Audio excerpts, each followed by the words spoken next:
Баршаңызға сәлем достар. Бүгін сіздермен осындай өте дәмді, ерекше, қонақтарды таң қалдыратын, дастарханның сәнін келтіретін морковный рулет пісіретін боламыз. Міндетті түрде видеоны соңына дейін қараңыздар.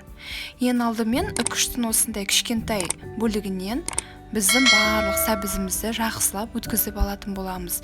Міндетті түрде осылай үкіштің кішкентай бөлігін пайдалануға тырысыңыздар. Сонда біздің морковный рулетіміз өте әдемі болып шығады.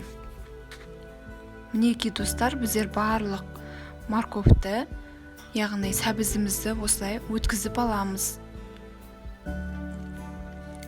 Достар, нәтижесінде осындай өте әдемі, ұсақ сәбіздер пайда болады. Ендігі кезекте біздер оны қуырып алуымыз керек. Біздер табамызға сұйық майымызды құйып, оның үстіне кішкене ғана сары майымызды салып, ерігенше жақсылап қыздырып алатын боламыз. Мінекей кішкене сары майымызды салдық, ендігі кезекте оны қыздырып аламыз.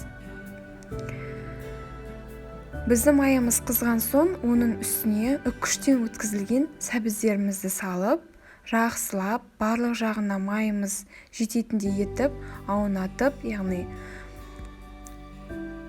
қуыратын боламыз. Барлығын жақсылап араластырамыз. Шамамен 15 минуттай біздің сәбіздеріміз жұмсарғанша осылай жай отта қуырып аламыз.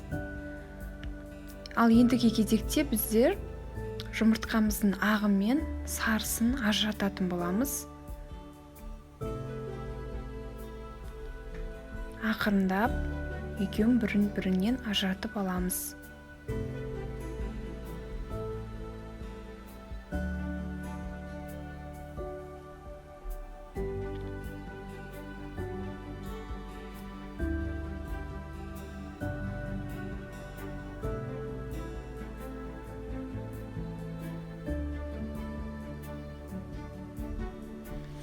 Біздер барлық жұмыртқамызды ағы мен сарысын ажыратып алдық. Ендігі жұмыртқаның ақ бөлігін осылай миксердің көмегімен көпіріп ағарғанша жақсылап барлығын осылай миксерлейтін боламыз.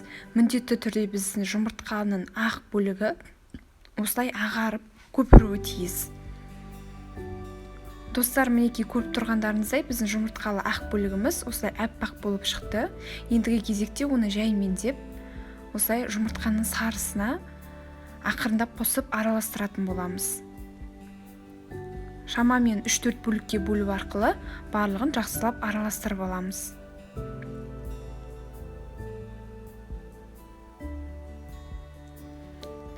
Мінекей достар, біздер сәбізімізді осылай қуырып алдық. Ендігі кезекте оның дәміне қарай тұз және де бұрышты салатын боламыз. Егер де сіздер ащыны жақсы көретін болсаңыздар, 1-2 сарымсақты теркадан өткізіп қосып жіберсеңіздер болады. Мен өзім қалауыма байланысты қоспадым. Ендігі кезекте біздер жаңағы жұмыртқалы массамызды осы 2-3 бөлікке бөле тұра сәбізіміздің үстіне салып, тағы да жақсылап біркелкі масса болғанша араластырып аламыз. Ақырындап қосып, жақсылап араластырамыз.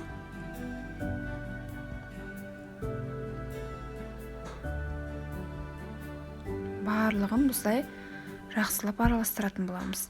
Ендігі кезекте протеиннің үстіне пергамент қағазын төсеп, біздің сәбізімізді осының үстіне жақсылап жайғастыратын боламыз. Менде пергаменттің орнына тефлоновый коврикті қолдандым. Сіздер өздеріңіздің қалауларыңызға байланысты тефлоновый коврик болсын, антипергарный коврик болсын, я болмаса пергамент болсын, өздеріңіз қалауларыңызға байланысты пайдаланыңыздар.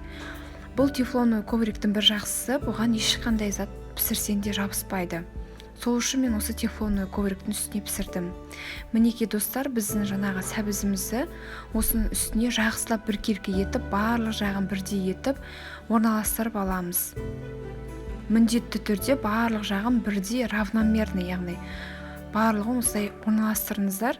Піскен кезде бір жағы үлкен, бір жағы кіші болып кетпес үшін.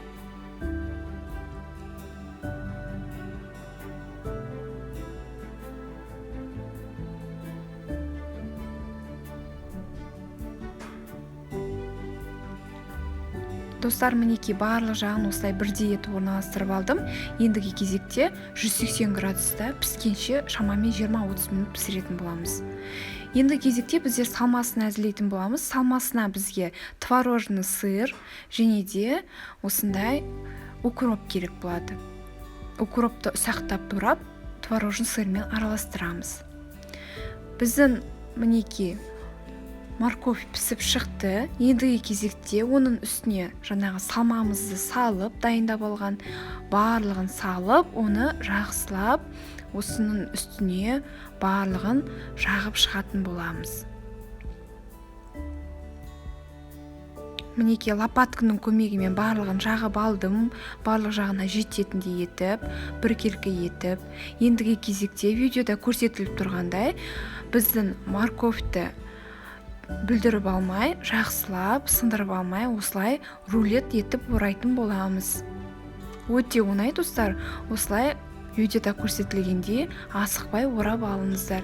Мінеки сіздер видеода көріп тұрғандарыңыздай тефлоновый коврикке ештеңе де жабыспай піседі. Сол үшін осындай тефлоновый коврик пайдалансаңыздар болады. Мінеки достар, осылай тефлоновый ковриктен ажыратып, осылай рулет орайтын боламыз. Достар, біздің рулетіміз оралды. Ендігі кезекте пищевой пленканың көмегімен рулетімізді орап, шамамен 2-3 сағатқа холодильникке, яғни тоңазытқышқа салып қоямыз. 3-4 сағатқа салсаңыздар да болады. Достар, біздің осындай морковный рулетіміз дайын болды. Өте дәмді болып шығады. Ас болсын жасап көріңіздер.